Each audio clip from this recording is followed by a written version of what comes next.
Under-19 youth one day సిరీస్లో భారత యువ జట్టు శుభారంభం చేసింది. హోవ్లో నిన్న జరిగిన తొలి వన్డేలో ఇంగ్లాండ్ అండర్-19 జట్టుపై 6 వికెట్ల తేడాతో యాంగ్-ఇండియా ఘన విజయం సాధించింది.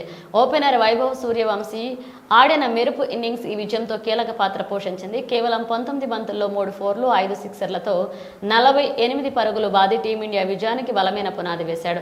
ముఖ్యంగా భారత స్టార్ బ్యాటర్ విరాట్ కోహ్లీ ప్రసిద్ధి చెందిన 18వ నెంబర్ జెర్సీ ధరించి వైభవ్ ఈ విధ్వంసకర ఇన్నింగ్స్ ఆడడం విశేషం. ఈ మ్యాచ్లో టాస్ గెలిచిన ఇంగ్లాండ్ కెప్టెన్ థామస్ రేవ్యూ తొలుత బ్యాటింగ్ ఎంచుకున్నాడు. అయితే భారత బౌలర్ల కట్టుదిట్టమైన బౌలింగ్ ముందు ఇంగ్లాండ్ బ్యాటర్లు తలపడ్డారు.